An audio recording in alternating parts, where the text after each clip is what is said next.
All right, well, let's officially kick this off. Hi, welcome once again to all of you who are here. My name is Morgan Zients. I am the Senior Product Education Manager here at Jotform, and I'll be your host moderator for today's session. I'm very excited to welcome you all to today's webinar, How to Create and Implement Effective Nonprofit Giving Days. We've seen a lot of interest in today's session. So again, very happy to see so many people interested. And I'm very excited to have Jackelyne Briseño with us today to share her expertise. We are going to be hearing from Jackie in a couple of minutes. I want to do some housekeeping and a brief introduction to Jotform first. After Jackie's presentation, we will have time for live questions. So feel free to share those at any time as we go. Now, we are giving Jackie the floor today, so we're mostly going to be focusing on giving days. But since Jotform is hosting this, we are also happy to take Jotform-related questions. My colleagues Lauren and Jessica are in the chat. I'll also be monitoring the Q&A box, checking out your questions, so we'll be able to answer as we go through the session. And again, we'll pull some of the most popular questions for the live piece at the end today, so we can all learn from each other with that. So if you haven't already found the Q&A, I know a number of you have, you weighed in and let me know sound was working okay. That's great, thank you. For those of you who haven't found it yet, you should see the Q&A box underneath where you're currently seeing slides. To the right of where you're currently seeing me, you should see a box of resources related to today's session that includes the slides. So if you want to download those and follow along, you can. It includes a link to Jotform's nonprofit homepage, and it also includes a link to Jackie's organization as well, so you can check those out. Underneath that box, if you're inspired at any point today and want to speak with a representative at Jotform about an enterprise license, there is also a widget where you can sign up to connect with our sales team. So feel free to use any of those. You can also move things around on the screen without affecting anybody else's experience. So if you want to just focus on one thing, you can move that to the center of the page, whatever you need to do there. The last housekeeping item I want to mention is that we are recording today. You will receive the recording sent to your email about this time tomorrow. And from there, you'll be able to rewatch and share the session. You'll also still have access to the resources at that point as well. So if you miss anything today, rest assured you'll still have access to it moving forward. Housekeeping done, again, I wanted to just kick off with a quick introduction to Jotform. I know that we had a big group of people sign up for this session, and not all of you are Jotform users already. So I thought it would be helpful just to give you a little bit of context about who we are. Jotform is an online form and workflow management platform. And just this week, we released Jotform AI, which allows you to create your forms and workflows just by telling our mascot, Poto, what you need, and Poto will take it from there. Nonprofit Jotform users manage volunteer applications, event registration, facilities management, fundraisers, sign-up waivers, basically anything you can think of for your nonprofit, you can do it with Jotform.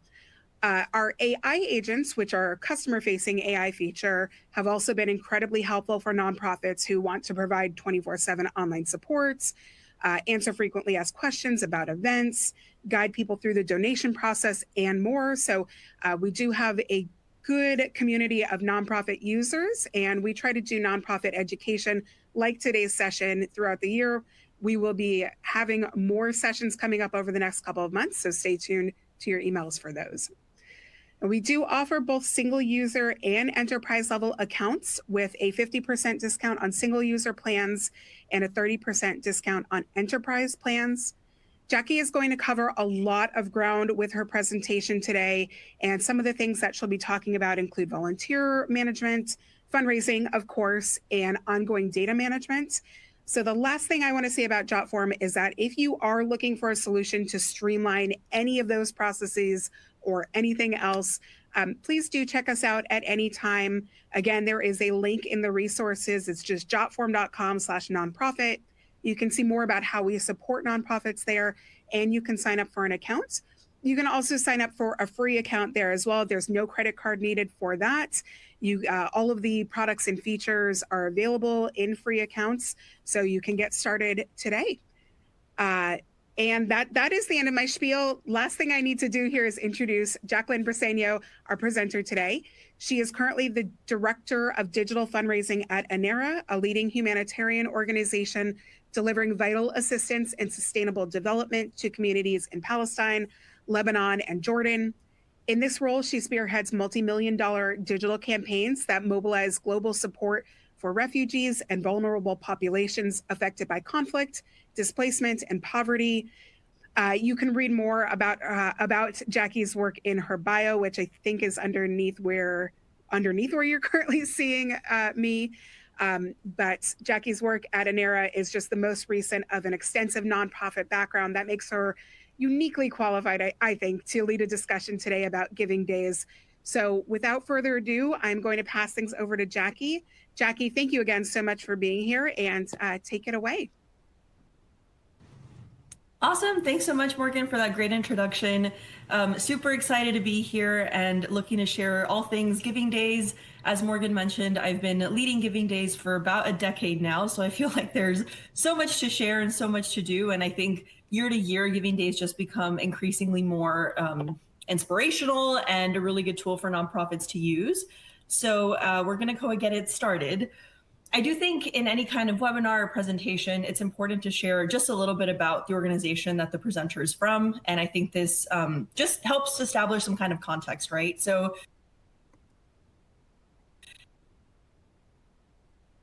as a political organization that was founded in 1968, we mobilize resources and partners on the ground across Palestine, Lebanon, and Jordan to help refugees and populations displaced by conflict or trying to help them with any kind of challenges that they need. So this does include emergency response, but it also includes long-term support. So we do a lot of work around the agricultural sector, education, community development, health, water, food insecurity. I mean, you can name it. So I'm really happy that I work with such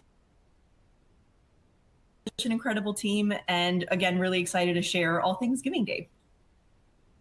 So what are Giving Days and why do they matter?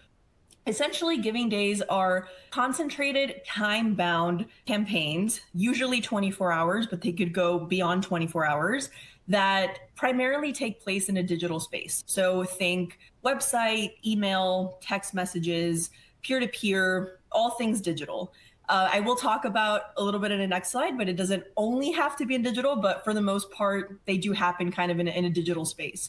And so they're not a big lift in terms of like your cost, right? It's not going to be the same as kind of doing an annual gala, but they could be really huge, monumental campaigns for nonprofits, especially if, for those that recognize this logo, you do Giving Tuesday, which for many organizations, including Anera, kind of serves as a kickoff to our end of year, calendar year end campaign.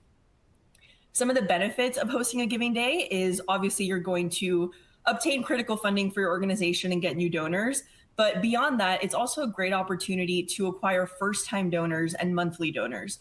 For Anera, we've realized that Giving Tuesday is the one day outside of specific monthly donor campaigns where we see a lot of new recurring gifts come in. And I think that just goes to show on how crowdfunding, peer-to-peer motivated these campaigns are, and that they really do rely and tap into the power of people.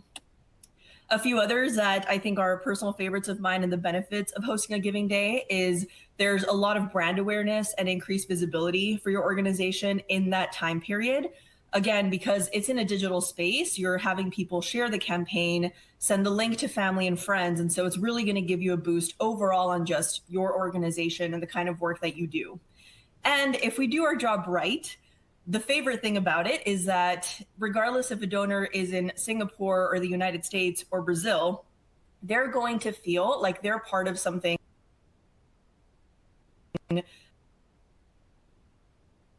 bigger than themselves that has come together to support your mission and make a difference. And that really is what Giving Days are all about.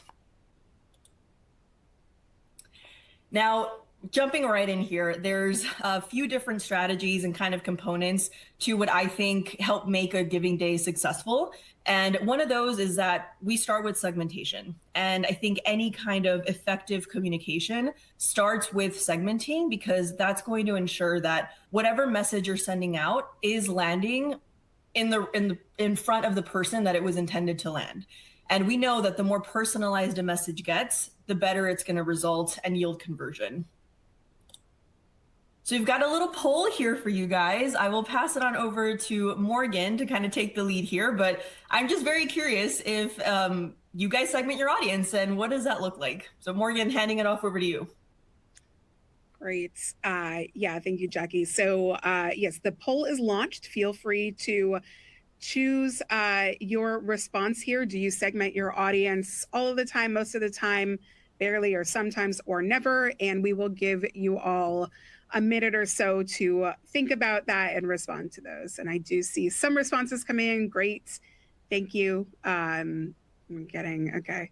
This is how these polls usually go. We get like, I'll see like 2 responses come in, and then all of a sudden, like half of the responses after that. So I do see that number ticking up. I'm going to give you another 5 to 10 seconds here to respond if you haven't already. And then we can look at the results, and I'll pass things back over to you, Jackie. Awesome. All right. Give you all 3 more seconds here. Thanks everybody for weighing in here. All right, let's look at those results. All right, so it looks like we got most of the time and barely coming in pretty hot there. Yeah. Okay. So this is actually good because the next couple slides are going to be very, very helpful, I think.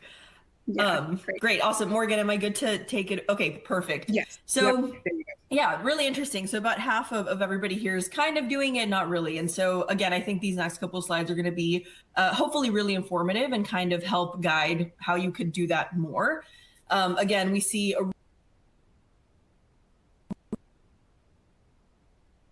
really good fundraising you do. So if you're not doing it, if you're kind of doing it, giving days are the time to really lean in. And again, just make sure that you're talking to the right people at the right time.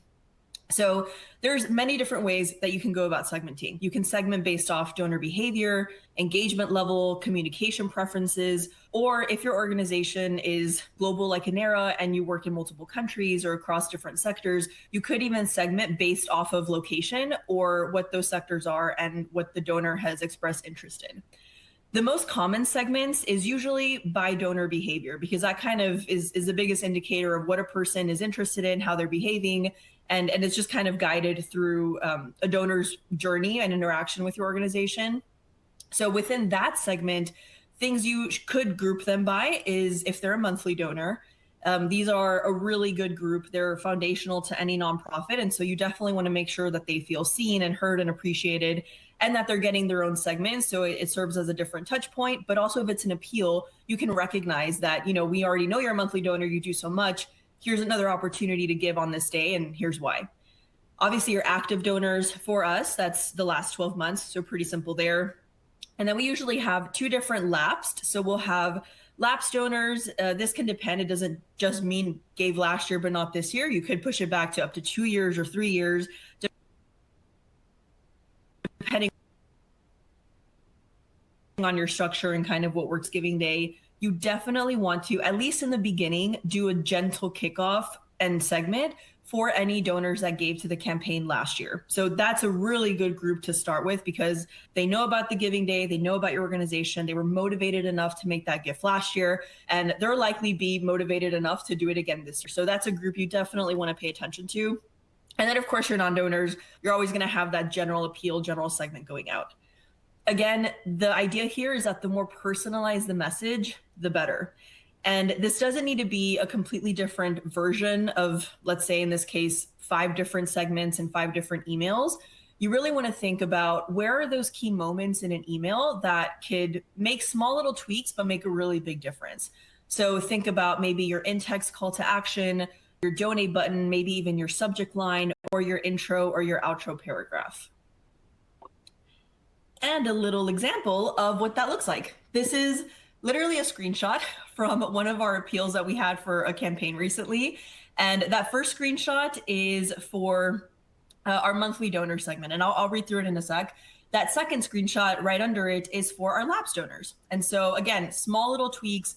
The bulk of the email, maybe 95% of the email was exactly the same, but we're just, again, finding ways to make those small tweaks. The idea is that it shouldn't add on so much more time to your work, and it should not be a huge lift. But through segmentation and, again, making those small little adjustments, the message is just going to land a lot better.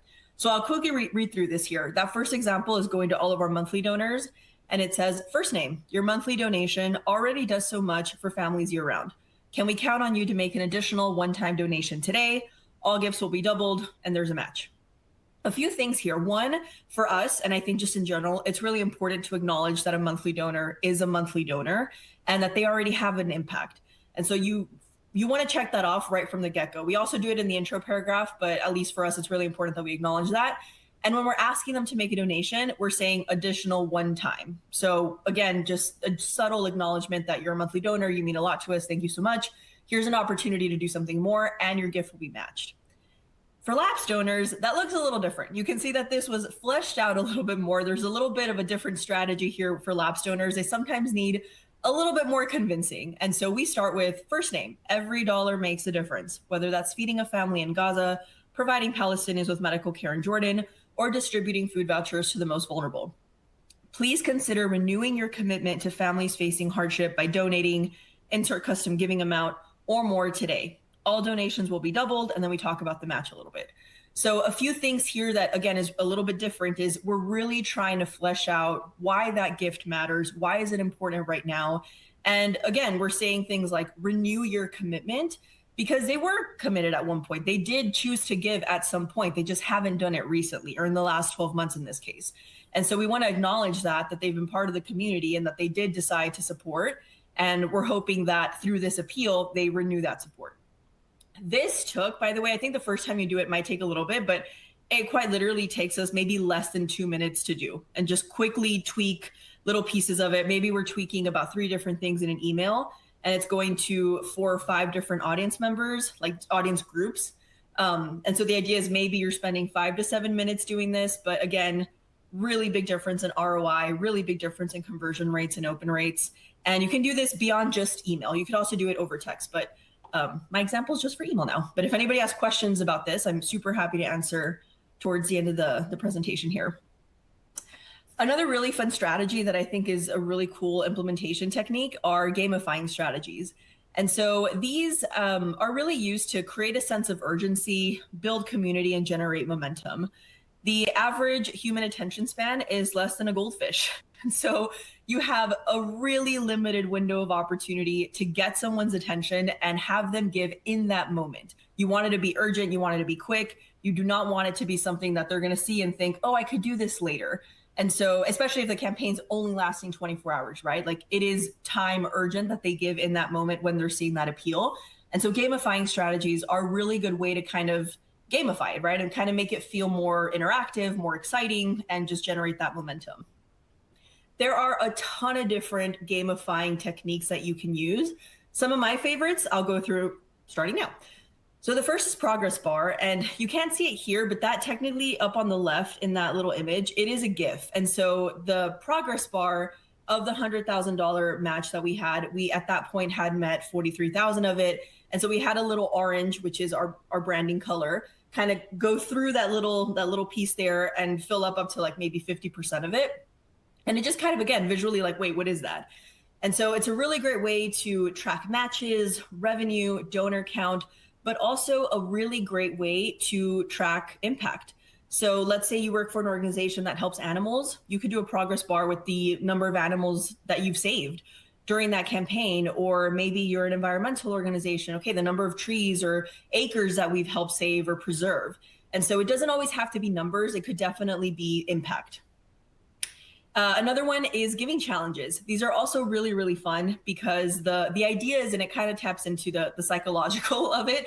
The idea is that if X happens, then we get Y. So an example is if we get another 100 donors in the next 100 minutes, X donor is going to give an additional $100,000. Or if we get another 5 donors to donate to this specific country, or maybe 15 donors from Texas, your gifts will be matched. And so challenges are a really great way to, again, they're time constricted, they're quick, and they're really a great way to just motivate people to, in that moment, convert and decide to make a gift. Continuing on here with gamifying strategies, another one of my favorites are countdowns. And these can be used for matches, challenges, or to mark the end of a campaign. For Anera, as I mentioned, we do Giving Tuesday, but you could do a giving day any time of the year. And they're usually time bound, right? So if you're doing 24 hours, maybe 1 or 2 days or X number of minutes, a countdown's a really great way to, again, create that sense of urgency and kind of get people excited about, okay, like I don't have a lot of time here, so I want to do it now and get that sense of like instant gratification. Price points are another really great tool to use, and they're a really great way to measure impact to motivate people. I think for Anera, we tend to kind of go through price points in the range of maybe 10 to 250. That will depend on your organization and your average gift size and a bunch of other things. But I think it's really important to give people an idea of, okay, if you give us $5 right now, here's what that's going to help us do. And believe me, those $5 will add up. The idea about giving days is that it's just your average person. Maybe you'll have a major donor or two with matches, but really it's the $5, $10, $30 gifts that are coming in and getting people excited. So you want to make people feel like they're making a difference in that moment, and price points are a really great way to do that. Now at Anera, we don't really have a volunteer program. It's just not part of our overall organizational strategy. But if you do, another really good thing to do is once somebody gives, you can point them in the direction of maybe signing up to volunteer or signing up for an event or even creating their own fundraiser. So the gamifying doesn't stop once somebody gives. Like, okay, great, you've acquired that donation. How can you mobilize this donor to do more for your organization during this campaign? Giving is a very emotional decision, and it releases really happy endorphins, right? So when somebody gives, they feel really good about it. And you want to kind of capitalize on that emotion and say like, hey, thank you so much. Here's other things you can do to make your impact go even further. A little pro tip here is that you want to layer these gamifying techniques with one another. So you'll see here a screenshot from one of our website pop-ups for Giving Tuesday this last year. We had a triple match, so every dollar became 3. We had a countdown timer, and we had price points. A quick note on the countdowns that I forgot to mention is usually if you're using like an email marketing solution, they will have countdown widgets that you could do, or if you're using opt-ins, you could totally do that. You could also create free countdowns online. So it's not something that you need to be, super tech savvy or have HTML coding background. You could, like anybody could literally just do this. And there's definitely free versions out there that we could use. Now, a little caveat to these is that they are really fun, but they are not going to be like the main thing that drives donations, right? So these tools are meant to amplify your campaign to, again, create that momentum, create that excitement, create that sense of urgency, but don't just rely on these techniques to make somebody give and convert. That's going to come in later through your messaging and your storytelling and the visuals that you're using and through the impact that they can make from that gift. And so while they're really fun and I love using them and we use gamifying techniques all the time for Anera's campaigns, it's kind of just a tool, again, meant to amplify, not something that we rely on at 100%. And continuing on here, so again, because giving days are typically these time-bound campaigns that are primarily housed in a digital space, I think it is super important to use every single channel at your disposal. And when I say every channel, I mean quite literally every channel. So if you've got a website, if you've got a social media, Instagram page, or maybe Facebook, you've got email, you've got SMS, think of all of those digital channels that you are using to communicate to people, whether it's directly through, because we have their email address, or maybe it's just on social media or on your website. You want to mobilize all of these different channels during your giving day. It should quite literally feel like a takeover. Like you want to make the message known, like it is giving day at your organization and people need to give today because of XYZ. So a few little best practices for these different tools. For email, I've mentioned it and I will keep mentioning it. Segmenting, super, super important. You want to use suggested giving amounts if your software allows, which going back to that example that I had earlier about our lapsed donors with that like really crazy looking insert gift amount and it's got a bunch of math, that's just the system doing its thing and giving donors, okay, well, based off Jackie's giving history, we're going to suggest $25. Based off Morgan's history, we're going to suggest a different amount, right? So you want to do that if the system allows. You want to optimize for sharing. So if you're going to do maybe a save the date, you want to give people the chance to share the campaign before, add it to their calendars, and incorporate any best practices that you have found work for your organization. For us, the use of emojis in our subject lines tends to kind of increase the open rate. So we'll kind of do those sparingly so they still have an impact, but doing them for things like a giving day. For social media, some of the basic things, you want to add the campaign to your profile. This could either be done through a link in bio, maybe with a different widget that you guys have, or for anybody who is using GoFundMe Pro, they have a really cool integration with Meta that allows you to add that campaign directly onto your profile. It is the easiest thing in the world and kind of avoids somebody kind of going through and opening up a little link and scrolling to find the donate. So if you are a customer of them, like I would suggest that you use that because it's already there. Obviously using countdowns, especially for things like IG stories. And we all know customizing the content based on the social media channel is kind of a best practice. What works great on Facebook is not going to be the same thing that works great on Instagram and vice versa. And those algorithms are changing all the time. And so it's going to be very much like you're planning content a few weeks out and kind of, making sure that it lands. For the website, a few things that you can do, a homepage takeover. So every website that I've ever been on usually has some kind of image that's loading or a video that's playing when you come up. That needs to be branded for your giving day. And it doesn't mean just put the logo on it. It usually means, like I'm saying, have some kind of impact, right? So an image that demonstrates impact, and then immediately giving day is here, make your gift early. You could do blog posts, you could do stories, you could do web pop-ups, which for us have proven very, very effective. The other thing too that I want to note here is that you can absolutely repurpose your content. So we usually start talking about giving day about 2 to 3 weeks out, and we'll start with a save the date. And that save the date gives people the chance to get their gift early because they do get a first access to the match, which is true, right? So that's a little motivator. But the bulk of the email is very much like, hey, giving day is coming up. Here's how you can get ready. You can add it to your calendar. You could create your own fundraiser. Here's a toolkit with a bunch of different shareable images. And here's more information about the focus of the campaign. And so you could totally repurpose that to your website. So you're not, again, reinventing the wheel, make those small tweaks and publish it. And you have a bigger audience that you are now able to reach through your website. And you're not kind of, starting from scratch for some of these things. Now, 2 others that I think you should absolutely use for any organizations here that are using direct mail, or if you have a strong direct mail program, I would absolutely 100% send a direct mail piece to a segmented audience for your giving day. You could do a postcard if that works for you, or you could even do just a simple letter format. But I think it's really important to do, especially if your donors are used to giving for direct mail, and especially if your donors who are giving through direct mail or you have their address, but you don't have their email, you want to make sure you're trying to get everybody in your database, right? A few things to note on direct mail is you absolutely want to use reply cards, because while giving days traditionally are more in a digital space, to check or use those reply devices. So you want to give them the option to do that. You also want to use QR codes and short links. And that's important because some donors, while they're responding to a physical mailing, they'd rather just give online and scan that QR code in that moment. And it makes life easy for them as well.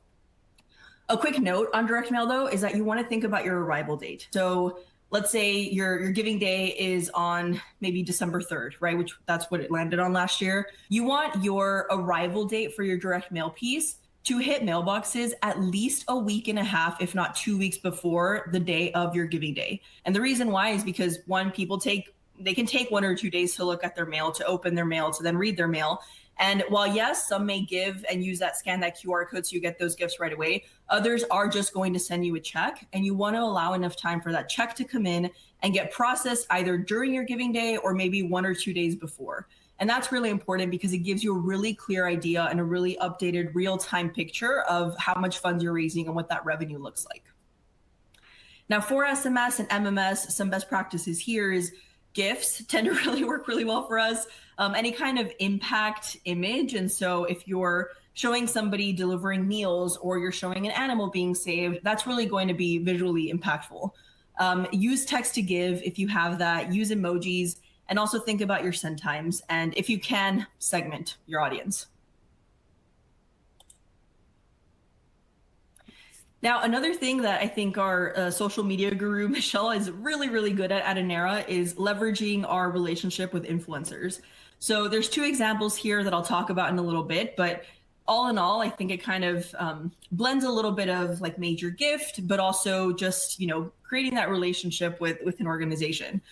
So the first is you want to find influencers that align with your values, projects, or goals. They don't have to align with every single thing that your organization does. Find one thing that they're really passionate about, or maybe the focus of their page. And if your organization does something that aligns with that, I think that's enough to reach out, build that relationship, and see if there's any kind of partnership opportunity or collaborative opportunity. So you'll see here an example with Hob Learning. That was actually a selfie style video they did. They really focus on education. And in that selfie video, she was talking about how education was so important for her throughout her whole life, and how growing up, her parents always talked about the value of education. And then she goes on to talk about how difficult it is to access education for children and refugees in the countries that Anera serves, and how Anera is meeting that need. And if they give, what kind of impact that's going to have. And they also went as far as to add our campaign to their profile. So you'll see there it's kind of highlighted and circled, which is really great, because now anybody that goes to their page is then going to be immediately prompted to support Anera and our work in the education sector. And so that's a really good example. Anera does so much more beyond just education, but for this specific campaign, this was the alignment, and this worked really, really well for us. One thing you also want to do is you want to make sure you're providing influencers with resources and guidance. So this could be maybe a video script or talking points, any photos, like in this case, our logo, any toolkits. At the end of the day, they are content creators, so they know what they're doing, and we have to trust that they know what they're doing. But you also want to be sure that you're a resource. And so if that means you're maybe giving them talking points or big highlights, or providing them with price points, or different things that you're like, hey, if you're in your video, like here's the main thing that you should talk about that you want to highlight, or here's one project that we're really excited about, if you could mention it. I think that's really important, because this is a partnership. It's not just they're doing it for you and that's it. It's kind of a two-way street. The other thing too is you want to measure progress and share outcomes. And this could easily be done through just views or how many people shared. If you're posting on Instagram, Instagram will give you those analytics. But if you could go even beyond that to share what kind of monetary impact that collaboration had, that's all the better, because then you can point back and say, hey, like thanks to this collaboration, X amount of donors from X amount of countries were motivated to give, or we raised X amount of dollars. And I think that's really important, not just to help nurture that relationship for future collaborations, but also to make the collaborator feel good, make that influencer feel good about what they did and that they made a difference. And then the next example here is kind of online with like, you want influencers that align with like your values and goals, but it doesn't have to be everything. So in this instance, Sanaa Cooks actually was doing a voiceover for a video where she was making bread. And in this video, she was talking about how growing up, she would make bread with her mom. And it was this really great opportunity for them to bond and build that relationship, and the importance of, kind of going through this together, but also food insecurity. And, Anera's been delivering food in Gaza. We were one of the first to respond when the war broke out in late 2023. And that's a really nice tie-in to our work with helping families fight food insecurity and delivering meals. So totally different than education, but both really worked well for us and spoke to our audience, and more specifically spoke to the audience of that influencer. Now, next thing here is you want to prepare your CRM. So I know Jotform has some really great tools for acquiring different people and getting forms up and running. Helping with segmentation, I think, is really great as well. But obviously, I think for the most part, every nonprofit will have some kind of donor management system. And for those that do, whether it's maybe something super robust like Salesforce, or maybe you're using something that's on a smaller scale, the biggest things are making sure that you're syncing your data sources, looking at lists and testing those lists to make sure that when you're segmenting your audience, that message is getting to the right person at the right time. The second thing is you want to prepare your CRM in terms of creating the campaign, along with any unique identifiers to track donations. This could be source codes, linking out projects, creating your segments within the CRM, online donation forms, and unique links. And then the last thing, but I think one of the most important things that you should do before your first gift even comes in, is you want to set up your reports for real-time tracking. These could be robust analytics with visuals and pie charts and bar graphs and all that jazz, or they can quite literally just be, okay, here's a report we're going to run, we're going to hit refresh, and it's going to give us total revenue. I think at the base, you obviously want to know how much money you've raised by how many donors, but a few other things that if your CRM allows, I would suggest you're looking at are first-time donors and any new sustainers. So new monthly donors that are coming in through your giving day, people that gave for the very first time because of your giving day, I think are really, really important donor groups that you should absolutely have on your radar. And of course, if you're able to, revenue streams. So how many of your donors came in through email? How many came in through social or the website? Same thing with revenue. How much revenue was raised through the website or email or social? So a few things to think about. And if you already work with a CRM, they're all going to have their own version of reporting, but I would definitely do this before so that it's all ready to go and you're not stressing day of. And if your team wants an update, if your boss wants an update, if your stakeholders want an update, all you have to do is and you have those updates to provide for them in real time, which just makes your life easier. Now, some final thoughts here. I hope I'm doing okay on time, Morgan. You want to, again, use a specific targeted approach based on donor behavior. So again, I've been saying it through the whole presentation, but you want to segment your audience. You want to make sure that when able, that message is really going to resonate with people. You also want to thank your donors. Every person now who gives online is so accustomed and used to getting that immediate gift receipt. In my personal opinion, that's not enough now because that is the standard. People expect to get that thank you gift receipt immediately after they give. The best practice for Anera, and I think is a really great practice overall, is after each campaign, especially a giving day, because they're so short, sending out a thank you to your donors and giving them an update. Here's how much we raised. Here's what that's going to do. We had so many people from so many countries give, and here's what we're going to do with those funds. And we're so excited you're part of this. And if you can, segment them, because not only are you thanking them, but you can say, thank you for making your very first gift. Here's a little bit more about our organization. Or thank you so much for making a monthly gift. We're so excited you're part of this foundation. Here's how your monthly gift is going to help us throughout the year. Or for somebody that maybe they also gave last year, like, hey, we're so glad you're back. Thank you for giving again. And again, it just makes people feel good and I think helps establish that rapport with your organization. Now, again, I kind of mentioned it with gamifying strategies, but you want to use storytelling and compelling images to demonstrate impact. As beautiful as a progress bar and a countdown can be, and as exciting as it can be, it's not going to be the thing that motivates people to give. Because at the end of the day, your campaign isn't about the dollars raised, it's about what those dollars can do. So you don't want to just tell people, help us raise $1 million. You want to tell them $1 million is going to help us feed so many people. $1 million is going to make this kind of difference for the people of this area who have been affected by this catastrophic hurricane.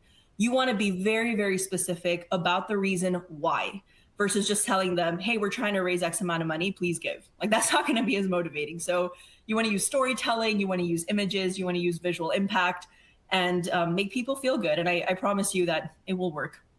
Another little caveat here is I know everybody has a different team structure. Maybe you're the only person in your nonprofit that's working in the fundraising side. So please do not feel like you have to incorporate everything I've talked about. I'm very lucky that I have a very solid team that kind of brings this to life. But if you're on your own, pick what makes sense for you or pick what resonates and feel good about that because even these small little tweaks can make a really big difference. And I'm done. So Morgan, I will pass it on over to you, but thank you guys for hearing me yap for like 25 minutes. And I'm super excited if anybody has questions. I'm so happy to answer those. Well, Jackie, you're not done quite yet because we do have some questions, but for those who haven't yet entered questions, if you have any questions, again, put them into that Q&A box. We do have about 10 to 15 minutes here for that. But yeah, Jackie, thank you so much. That was really, I mean, we expected that would be fantastic, but it really was a lot of tips about gamifying, visualization, capturing donor attention right away, making donors feel the impact of their donation, all really important. And I know you mentioned this, but my key takeaway was how vital segmentation is. So for those of you who in the poll said that you barely or never segment, hopefully you got a lot of tips here for maybe how to improve some of your fundraising efforts. I did before questions, just want to mention once again that if you are looking for a solution for fundraising, donor management, reporting, automated follow-ups, all of that is built into Jotform. So again, please do check us out if that's something you're looking to manage or manage more streamlined than you are currently. Again, there is a link in the resources there, jotform.com/nonprofit. We would love to have you, and you're always welcome to get in touch with me with questions. I'm Morgan at Jotform. So yeah. And on that note, let's go into some of the questions here. There was a question just very quickly about if the slides are available. So yes, you should see those in the resources to the right of where you're seeing us currently. So you should be able to download from there. If you have any issues, that will still be available in the follow-up email as well. So you will get the recording this time tomorrow, and the resources will be in there. And now I'm going to bring back to questions for Jackie here. So Jackie, there were a number of questions about Giving Tuesday. We saw this in the registration as well as some live questions here. Is it still relevant? Is it effective? Is it more effective for some organizations than others? How do you stand out when everybody is trying to do fundraising on a dedicated day? So I wanted to just ask, I know that's a lot of questions, but I wanted to ask your thoughts maybe generally about Giving Day and the effectiveness of, Giving Tuesday, the effectiveness of Giving Tuesday versus maybe an independent Giving Day for your organization, or really any other thoughts you want to share about Giving Tuesday. Sure. Yeah, I think it really just depends on your organization and what makes sense for you. For Anera, Giving Tuesday is our only giving day of the year. And it, again, kind of serves as a kickoff to calendar year end, which is a whole other campaign that we do. So it works for us. But for my older job, I used to be in higher ed. We had a giving day completely separate out of Giving Tuesday that just worked better for our calendar. So I think one question is just kind of looking at your team, looking at kind of maybe those signature events or signature times that are really, really busy, and finding a quarter that is a little bit easier where you are able to kind of manage these efforts. Or again, if you want to do Giving Tuesday, I mean, this last Giving Tuesday in December, more than 38 million people in the US donated a record-breaking $4 billion. And that's just in the US. And so whether it's still relevant, absolutely. I think the numbers are showing that. But you know, there is a concern about, okay, we're kind of like competing a bunch of people, which is why I think using multi-channel methods is so important, because yes, there's a lot of organizations asking, but not everybody's asking your donor database. Not everyone's asking people on your social network. And so if you want to jump on that bandwagon and kind of use it as a kickoff for your Giving Day, for your calendar year and strategy, I think that makes a lot of sense. But I do not think Giving Tuesday's going away. I think on the kind of the opposite of that, I think it's just, we're just going to continue to see a lot of growth there. Great. Yeah, thank you for that. I think that makes a lot of sense. Every organization will be different, and finding a place where you fit in is the key. But it doesn't sound like you anticipate that Giving Tuesday is going away or is any less effective than it's ever been, which is, you know, I think that's great to hear. We had a question that came in about the risk of donor fatigue if you are continually asking people for money. So I was wondering if you could share your thoughts on that as well. Yeah, absolutely. As I mentioned, we work in Palestine. We are one of the oldest organizations working in Gaza. And so I think with everything going on, donor fatigue is very real, especially if you work for a nonprofit that does any kind of emergency response. It's definitely something to be aware of. I think there's a few things you can do. Is one, if you're still doing good work, that work needs to be funded. And I think we could speak candidly to our donors. Like, I don't think we have to keep up this wall of everything's perfect. And I think you could just quite literally tell them, like, hey, we know that you're tired. Like, we're tired too. This is not a good situation for any of us to be in, but we're still doing the work. And here's why we still need your help. And I think sometimes even recognizing that when we do that in our appeals resonates really deeply, because sometimes people just want to feel like they are heard and that, you know, they're not alone in that. And they kind of need that little motivator of, you know, things are still happening. I think that's where storytelling can be really important. I think the other thing too is you don't want to just ask for those gifts. You want to think about stewardships and your newsletter and updates and kind of making people feel like there's things happening and touch points happening between those asks. so that you're not just sending out like, hey, we're fundraising, like give us money. Like they want to know about the impact of those funds. What is your organization currently doing? What are some of the challenges? How are you meeting the need?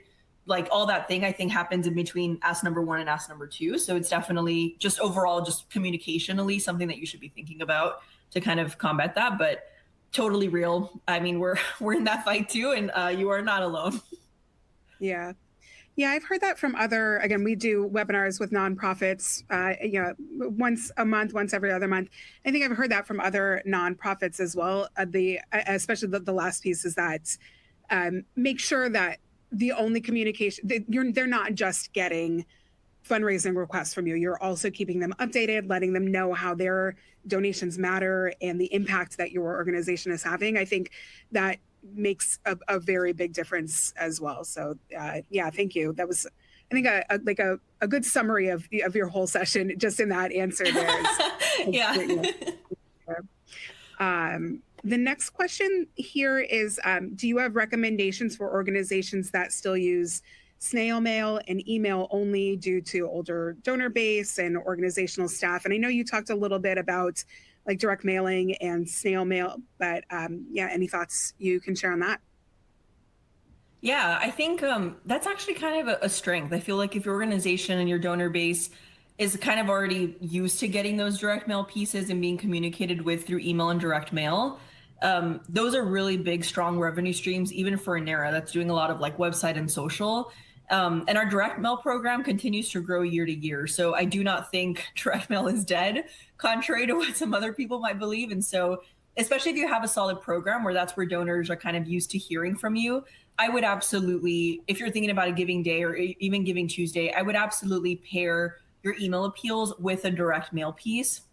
If you can, segment that piece as well based on your own donor behavior, however you want to group people so that it resonates better. But yeah, I mean, we do a direct mail piece for our Giving Tuesday, and I think that works really well for us and helps us capture people that are not opted into email. So it's a really good way to kind of make sure you're getting everyone in your database and not just a specific group that's engaging with you digitally.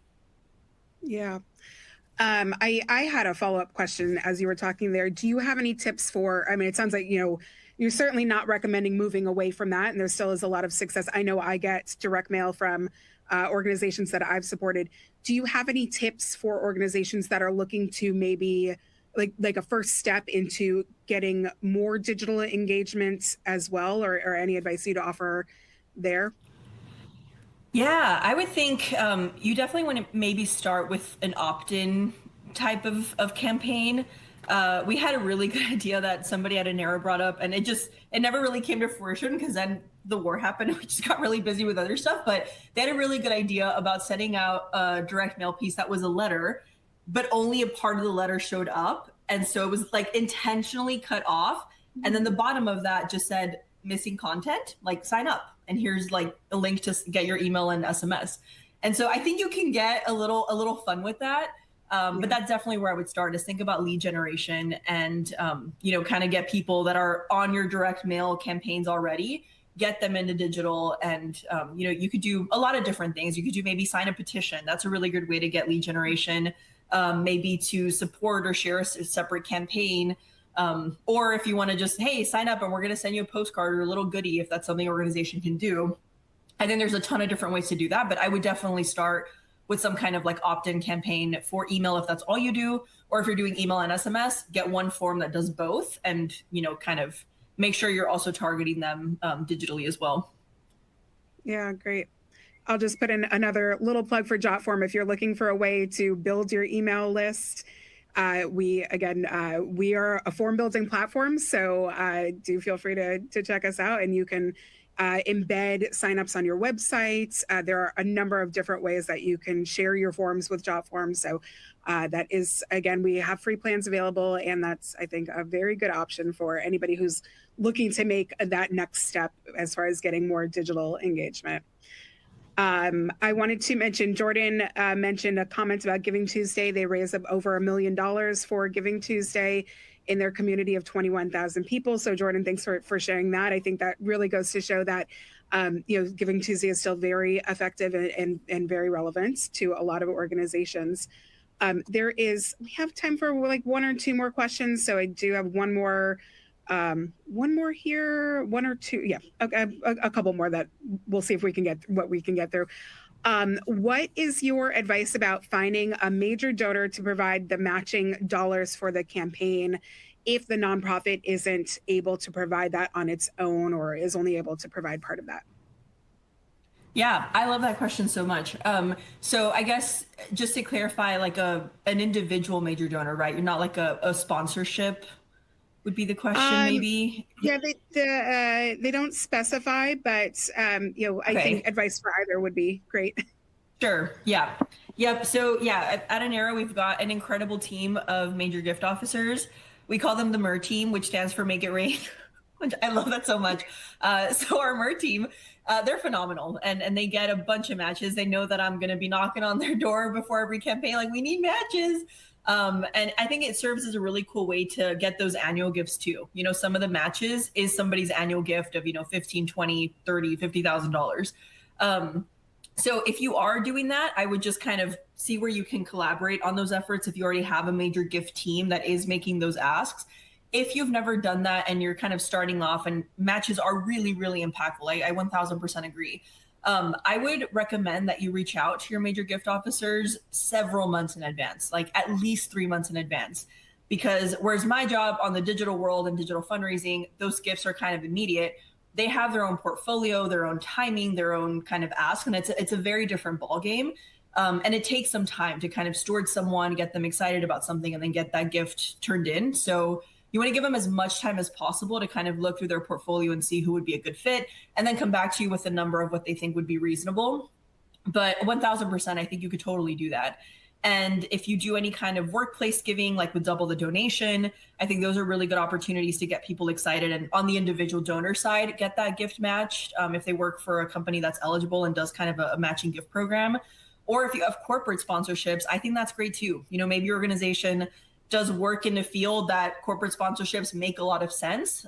You could absolutely reach out to them and see if they'd be willing to sponsor a giving day. And you can use it as a matching gift. I think that would be a really cool idea. Awesome. There's kind of a follow-up question to that. How do you get a match if you're a single person fundraising team?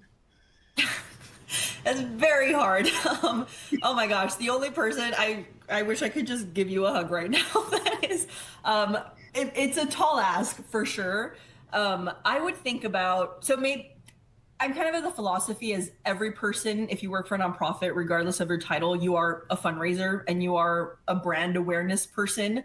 And so I would look at, if you have a board, look at your board, see if they have any connections with anybody, friends, family, companies, organizations where they could possibly secure that match for you.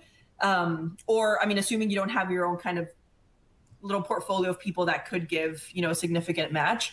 You could also combine matches. So we'll do that too. Even with like $100,000 match, it's not all coming from one donor. It's kind of coming from maybe 5 to 6 donors as part of that match. And that is, I think, totally fine.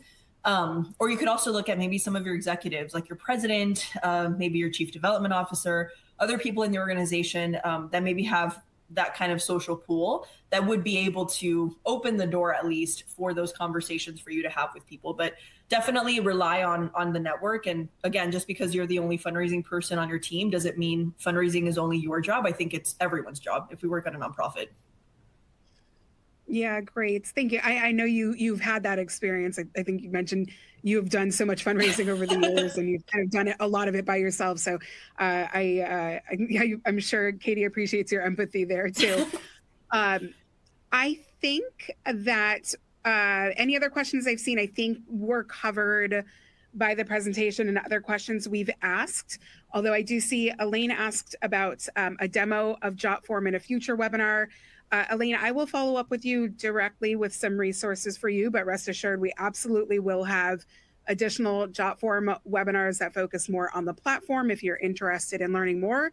I do also just want to mention again, if there's anyone else out there that wants to learn more about Jotform, please feel free to email me. I would love to speak with you.